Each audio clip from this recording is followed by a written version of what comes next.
Hey Fast Pitch fans, welcome back. Today I want to talk to you a little bit about the art of blocking. There's so much to do when it comes to catching that during all of my catching clinics, 4 hours, 6 hours worth, 8 hours, I've never got through everything. But two things that are really important to catching, and two things that if your catchers can really become experts at, it can really help your team. One is blocking, two is getting rid of the ball quickly and making hard, accurate throws. This video is going to talk to you about blocking. So, from your crouch, from your primary stance, it's really important to understand what you're trying to do. You're trying to keep the ball in front of you. You're not trying to catch the ball. Young catchers get in trouble when they try to catch the ball. They're reaching and the ball gets past them. And it usually doesn't work. So you just want to keep the ball in front of you. So you're just trying to block the ball. So from here, step one is to slam your glove down in the dirt as fast as you can and get this throwing hand behind it. That's important, and that's really hard to do for young players who are playing multiple positions. They have to forget how to be an infielder. They have to forget this part, because this hand has to stay protected. It goes behind the glove. Step two happens a millisecond later. That's your knees replace your feet. So one and then two. It's really important that your knees replace your feet as opposed to just your knees falling forward. A couple of reasons. Number one, it's slower, it takes longer, and it moves your head, it moves your position, it moves you forward. So it's harder to judge where the ball is going to be, and it might put you in danger of getting smacked by the bat. So step one, glove goes down, slam it in the dirt, throwing hand goes behind. Step two, knees replace your feet. Now, there's no gap in between your glove and your knees.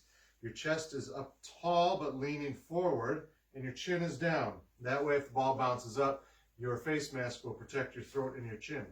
A lot of young players are afraid of the ball, and they start to look up and away from it. Number one, that makes it hard to see. Number two, it makes you vulnerable to catch a short hop under your mask, which is no good. So you're here, and you're just trying to block it, keep it in front of you. You can't try to catch it. It doesn't work. So this is if it's right to you, right down the middle. So it's really important that you're watching the pitcher just like you are the batter.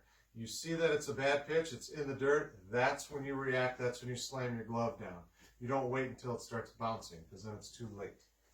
So one more time, step one, glove in the dirt, hand behind it. Step two, knees replace your feet, sitting up tall, leaning forward, chin down.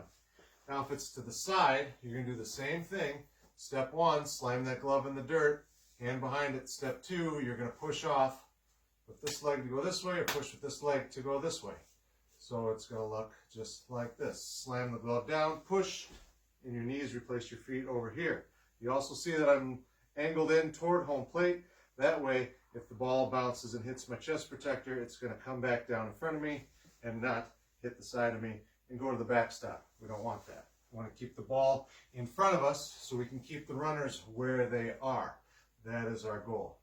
So some drills that you can do to help your young catchers at home.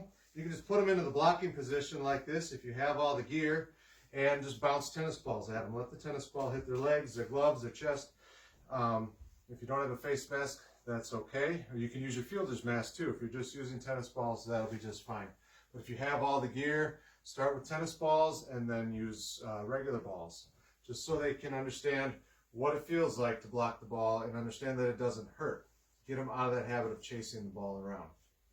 And then as they get better at it, you can back up farther and farther. And then they can start from this position. You can just have them do this 100 times. Glove slam in the dirt.